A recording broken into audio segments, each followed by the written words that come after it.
இவ்வளவு தவறுகள் செய்கிற திமுக கூட்டணியிலேருந்து இனிமேலும் நாங்கள் நீடிக்க விரும்பலை, அந்த கூட்டணியிலேருந்து நாங்கள் விலகுறோம்னு காங்கிரஸ் அறிவிச்சுட்டு அன்னைக்கு சாயங்காலமே வல்லூர் கோட்டத்தில் மெரினா பீச் கிட்ட சிவானந்தா சாலையில் போலீஸ் அனுமதிக்கிற இடங்கள்ல கூடி நின்று விசில நல்லா ஊதுங்க யார் வேணான்னா.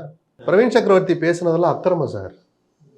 சார் நீங்கள் திமுக கூட்டணியில் அங்கம் வகிக்கிறீங்க, இந்தியா கூட்டணி வலுவாக இருக்குன்னு டெல்லியில் பேட்டி கொடுத்துக்கிறீங்க, சில தேசிய பிரச்சனைகள் வர்றபோது அந்த கூட்டணியில் தொடர்ந்து கொண்டிருக்கிற போது அந்த காங்கிரஸ் கட்சியை சேர்ந்த ஒரு தனிநபர் ராகுலுக்கு இடதும் வலதும்னு ஏதோ இடத்துல இருக்கிறன்னு சொல்லப்படுகிற பிரவீன் சக்கரவர்த்தி அந்த திமுக கூட்டணியை வீட்டுக்கு அனுப்புவேன்னு அறைகூவல் விடுத்து சவால் விட்டு செயல்பட்டு இருக்கிற விஜய்க்கு தேர்தல் ஆணையம் விசில் சின்னத்தை ஒதுக்குது.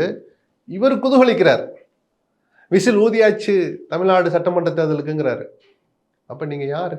உங்க நோக்கம் என்ன? நிஜமான காங்கிரஸ்காரன் அந்த வேலையை செய்வானா? புரியுதுங்களா? இதைத்தான் நான் சேட்டேன்னு சொன்னேன், அக்கிரமம்னு நான் சொன்னேன். இவ்வளவு தவறுகள் செய்கிற திமுக கூட்டணியிலேருந்து இனிமேலும் நாங்கள் நீடிக்க விரும்பலை, அந்த கூட்டணியிலேருந்து நாங்கள் விலகுறோம்னு காங்கிரஸ் அறிவிச்சுட்டு அன்னைக்கு சாயங்காலமே வல்லூர் கோட்டத்தில் மெரினா பீச் கிட்ட சிவானந்தா சாலையில் போலீஸ் அனுமதிக்கிற இடங்கள்ல கூடி நின்று விசில நல்லா ஊதுங்க யார் வேணான்னா. திமுக ஆட்சிக்கு சங்க விசில் மூலமா ஊதுறோன்னு ஊதுங்க, உங்களுக்கு அந்த உரிமை இருக்குல்ல. தோழமை தொடருதுன்னு சொல்லிட்டு இந்த சேட்டை பண்ணக்கூடாது.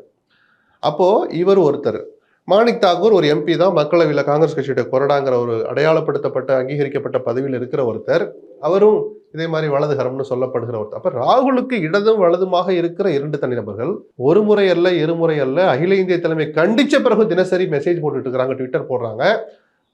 சோசியல் மீடியால ஆக்டிவா இயங்குற ராகுல் அமைதியா இருக்கிறான்னு சொன்ன போதுதான் நீங்க ராகுல் தூண்டி விடுறாரான்னு கேட்டபோது நான் மௌனமா இருந்தேன். இல்லை சார், அவர் அப்படிலாம் இல்லை சார்.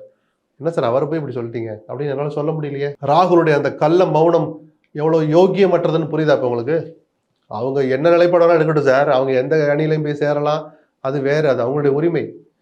தோழமை தொடருதுன்னு சொல்லிட்டு ஒருத்தர் இந்த சேட்டை பண்ணுறாங்க. அதை நீங்கள் வேடிக்கை பார்த்தீங்கன்னா அவர்கள் செய்கிற தவறை விட 2 மடங்கு தன் மௌனத்தின் மூலமாக செய்தவர் ராகுல்.